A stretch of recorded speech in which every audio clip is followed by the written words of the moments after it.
ಇನ್ನು ಕನ್ನಡ ವಿರೋಧಿ ಹೇಳಿಕೆ ಕೊಟ್ಟಂತಹ ಕಮಲ್ ಹಾಸನ್ ಉದ್ದಟತನಕ್ಕೆ ಕನ್ನಡಿಗರು ರೊಚ್ಚಿಗೆದ್ದಿದ್ದಾರೆ. ಕೆಲವೇ ಕ್ಷಣಗಳಲ್ಲಿ ಫಿಲ್ಮ್ ಚೇಂಬರ್ನಲ್ಲಿ ಸಭೆ ಇದೆ. ಕಮಲ್ ಸಿನಿಮಾಗೆ ಬಿಸಿ ಮುಟ್ಟಿಸೋದಕ್ಕೆ ಕನ್ನಡಿಗರ ನಿರ್ಧಾರ. ನಟ ಕಮಲ್ ಹಾಸನ್ಗೆ ಇವತ್ತು ನಿರ್ಣಾಯಕ ದಿನ. ಕಮಲ್ ಅಭಿನಯದ ತಗ್ ಲೈಫ್ ಚಿತ್ರ ಬಿಡುಗಡೆಗೊಳಿಸೋದ್ರ ಬಗ್ಗೆ ಇವತ್ತು ನಿರ್ಧಾರ ಆಗುತ್ತೆ. ಕನ್ನಡ ವಿರೋಧಿ ಹೇಳಿಕೆ ಕೊಟ್ಟಿದ್ದಾರೆ, ಕ್ಷಮೆ ಕೇಳೋದಕ್ಕೆ ನಿರಾಕರಿಸಿದ್ದಾರೆ ಕಮಲ್ ಹಾಸನ್. ಹಾಗಾಗಿ ಕರ್ನಾಟಕದಲ್ಲಿ ಅವರ ಚಿತ್ರ ಬಿಡುಗಡೆಯಾಗಬಾರದು ಎನ್ನುವ ಮಾತುಗಳು ಕೇಳಿ ಬರ್ತಾ ಇದೆ. ಈ ಬಗ್ಗೆ ಇವತ್ತು ನಿರ್ಧಾರ ಆಗುತ್ತೆ. ಕ್ಷಮೆ ಕೇಳಿದ್ರೆ ಮಾತ್ರ ತಗ್ ಲೈಫ್ ಬಿಡುಗಡೆಗೆ ಅವಕಾಶ, ಕ್ಷಮೆ ಕೇಳದೆ ಹೋದ್ರೆ ಚಿತ್ರ ಬಿಡುಗಡೆಗೆ ಅವಕಾಶ ನೀಡಲ್ಲ ಅಂತ ಎಚ್ಚರಿಕೆಯನ್ನ ಕನ್ನಡ ಪರ ಹೋರಾಟಗಾರರು ನೀಡಿದ್ದಾರೆ. ಜೊತೆಗೆ ಬಂದ್ಗೂ ಕರೆ ಕೊಡ್ತೀವಿ ಅಂದಿದ್ದಾರೆ ವಾಟಾಳ್ ನಾಗರಾಜ್. ಹೀಗಾಗಿ ತಗ್ ಲೈಫ್ ರಾಜ್ಯದಲ್ಲಿ ರಿಲೀಸ್ ಆಗುತ್ತಾ ಗಿಲ್ವಾ ಆ ಬಗ್ಗೆ ಮಂಡಳಿ ಏನು ನಿರ್ಧಾರ ಕೈಗೊಳ್ಳುತ್ತೆ ಆ ಬಗ್ಗೆ ಇನ್ನು ಕೆಲವೇ ಕ್ಷಣಗಳಲ್ಲಿ ನಿರ್ಣಯ ಹೊರಬೀಳಲಿದೆ.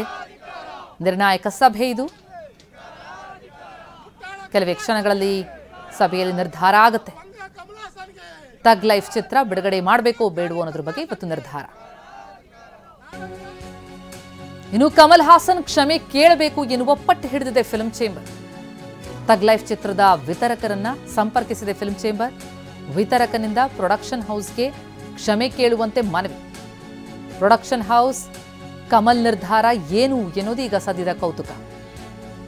ಪ್ರೊಡಕ್ಷನ್ ಹೌಸ್ನ ನಿರ್ಧಾರದ ಮೇಲೆ ಈ ಚಿತ್ರ ರಿಲೀಸ್ ಆಗಬೇಕೋ ಬೇಡೋ ಅನ್ನುವಂತಹ ತೀರ್ಮಾನ ನಿರ್ಭರ ಆಗುತ್ತೆ.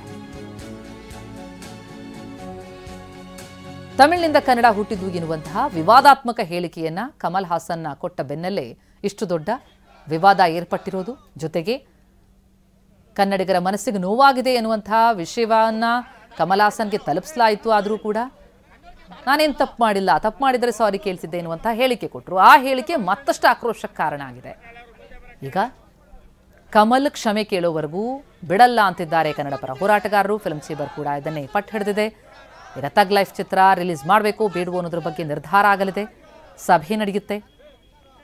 ಜೊತೆಗೆ ಪ್ರೊಡಕ್ಷನ್ ಹೌಸ್ ಮತ್ತು ಕಮಲ್ ನಿರ್ಧಾರ ಏನು ಅನ್ನೋದು ಈಗ ಸದ್ಯದ ಕುತೂಹಲ. ಯಾಕಂದರೆ ತಗ್ ಲೈಫ್ ಚಿತ್ರದ ವಿತರಕನನ್ನ ಫಿಲ್ಮ್ ಚೇಂಬರ್ ಸಂಪರ್ಕಿಸಿದೆ. ಇಲ್ಲಿಂದ ವಿಷಯ ತಿಳಿಸಲಾಗಿದೆ. ಕ್ಷಮೆ ಕೇಳ್ತಾರಾ? ಕ್ಷಮೆ ಕೇಳೋದಕ್ಕೆ ಮುಂದಾಗಿಲ್ಲ ಅಂತಂದ್ರೆ ಹಾಗಿದ್ರೆ ಚಿತ್ರ ರಿಲೀಸ್ ಆಗಲ್ವಾ? ಏನ್ ನಿರ್ಧಾರ ಆಗತ್ತೆ? ಕುತೂಹಲ ಇದೆ. ಭಾರಿ ಆಕ್ರೋಶ ವ್ಯಕ್ತ ಆಗಿದೆ. ಕನ್ನಡ ಪರ ಸಂಘಟನೆಗಳು ಜೊತೆಗೆ ಕನ್ನಡ ನಟ ನಟಿಯರು ಕೂಡ ಈ ಬಗ್ಗೆ ಮಾತನಾಡಿದ್ದಾರೆ. ಕಮಲ್ ಮಾತನಾಡಿದ್ದು ಸರಿಯಲ್ಲ,